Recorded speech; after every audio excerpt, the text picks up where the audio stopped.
Why are you bringing it up? I thought we're done with this situation. We have talked about it so many times. It's over. I don't want to hear about it again. I don't want to talk about it. How many times do you have this conversation with your partner, maybe with somebody else in your life? Apparently, it's a very common situation for couples, pretty universal, I would say.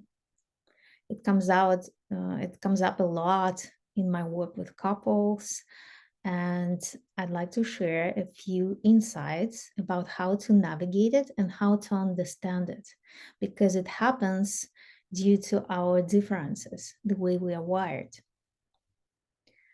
So most of the time, men are the ones who don't want to talk about it.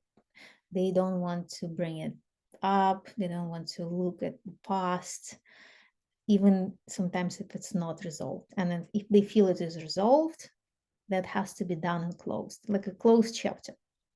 Women are the ones who like to bring it up.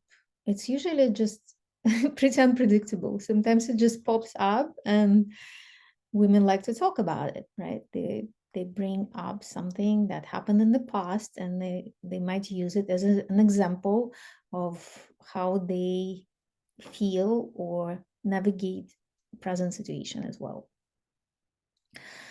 The reason that happens is because masculine consciousness in its pure manifestation, it's more linear, right? It's a linear perception of time, linear perception of the process, like everything has beginning, problem solving process, and the end, the closure, right? The project is done. Let's move forward. It's in the past, right? It's like also like linear achievement, going up and up and up, achieving the goal, and then closing the chapter and moving to the next one, right? Feminine consciousness is more like a network of consciousness, and it's non-linear perception of time. It's more like cycles of time. So the same situation can have value on a new level of consciousness awareness, right? When we move through different cycles. So the past can be perceived as something that is still alive, something is still changing, because we are growing and changing, and our understanding of the past lessons are constantly evolving and shifting. We might extract very valuable lessons from the past situations because we now see it through different lens of awareness. We shifted our perception, right? And it can have lots of value for relationships, for growing together, evolving together, communicating better, understanding each other better, right? So it can have lots of value. However, of course, we don't want to dwell in the past. We don't want to get stuck there. We don't want to feel resentful about something that happened in the past and something that holds us back to fully actualize in the present moment, to fully show up in the present relationship, to fully love, to be open, vulnerable, and trust each other, right? So many times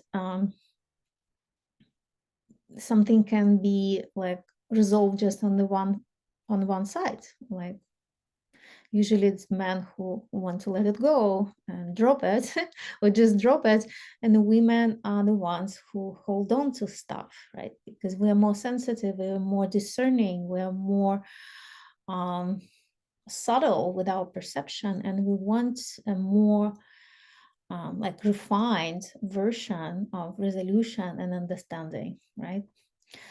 And this is also something that cannot be just dropped, right? Because if you want to forgive, right, if you want to integrate, if you want to find understanding and reconnect with your partner genuinely, you can't just pretend you forgive them. You can't just pretend that the past situation doesn't affect you anymore, right? So then in this case, now women sometimes can bring something up because they still feel that pain, because it's not completely done or resolved for them. They want deeper understanding. They want to go to the core, of the challenge of the wounding, right, and reintegrate it.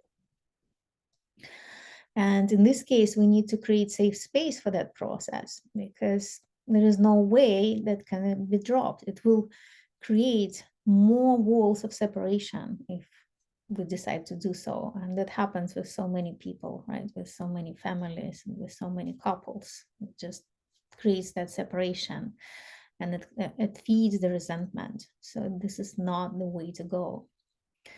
Now, there is, of course, a personal piece that can be present there, that can be connected to some kind of all the triggers, all the wounding, all the stories that each person can work through on their own as well.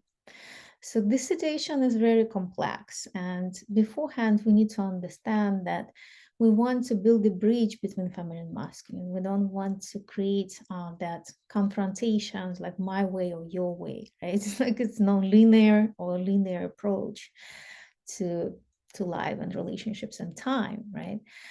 And as I see evolving human beings, we both develop and expand our feminine and masculine within. So we're capable to have a better capacity for discernment.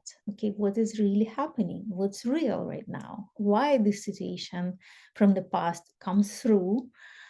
Was the reason for that? And how can we navigate it together with compassion and love and understanding and hold space for each other? Because we can't just drop it, if it's still alive, right?